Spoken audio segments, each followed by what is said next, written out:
இலங்கை, நேபாள், பங்களாதேஷை தொடர்ந்து மடகாஸ்கரிலும் தற்போது ஜென்சி போராட்டம் வெடித்துள்ளது பெரும் அதிர்ச்சியை ஏற்படுத்தியுள்ளது.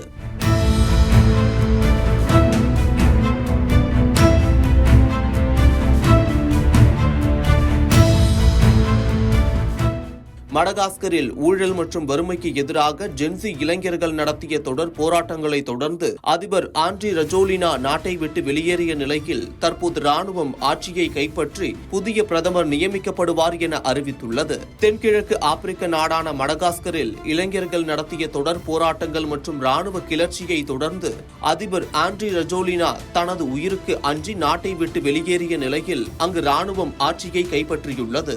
மடகாஸ்கரில் நிலவும் ஊழல், வறுமை, மின்சாரம் மற்றும் குடிநீர் தட்டுப்பாடு உள்ளிட்ட பல்வேறு பிரச்சனைகளை முன்வைத்து அந்நாட்டின் ஜென்சி இளைஞர்கள் கடந்த மாதம் 25ஆம் தேதி முதல் அரசுக்கு எதிராக போராட்டத்தை தீவிரப்படுத்தினர். இந்த கிளர்ச்சியில் பாதுகாப்பு படையினருக்கும் போராட்டக்காரர்களுக்கும் இடையே நடந்த மோதலில் 22 பேர் கொல்லப்பட்டுள்ளனர்.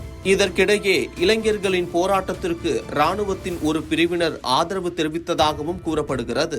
அதிபர் மற்றும் அமைச்சர்கள் பதவி விலக வேண்டும் என்று அவர்கள் அழைப்பு விடுத்தனர். இதனால் ராணுவம் மூலம் ஆட்சியை கவிழ்க்க சதி நடப்பதாக அதிபர் ஆண்ட்ரி ரஜோலினா குற்றம் சாட்டினார். அதிபர் அலுவலகத்தில் இருந்து வெளியிடப்பட்ட ஒரு அறிக்கையில் ரஜோலினா இன்னும் பொறுப்பில் இருப்பதாகவும் இது ஆட்சி கவிழ்ப்பு முயற்சி என்றும் கண்டனம் தெரிவிக்கப்பட்டிருந்தது. ரஜோலினா எங்கு இருக்கிறார் என்பது தெரியவில்லை.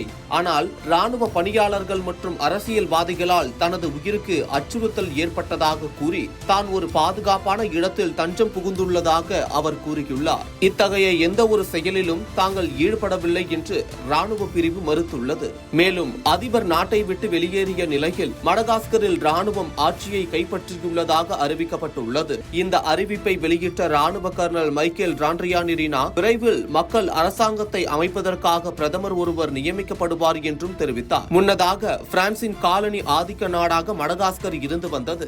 காலனி ஆதிக்கத்தில் இருந்து விடுதலை பெற்ற பின்னரும் மடகாஸ்கரில் தனது படை வீரர்களை பிரான்ஸ் நிலைநிறுத்தியுள்ளது என்பது குறிப்பிடத்தக்கது.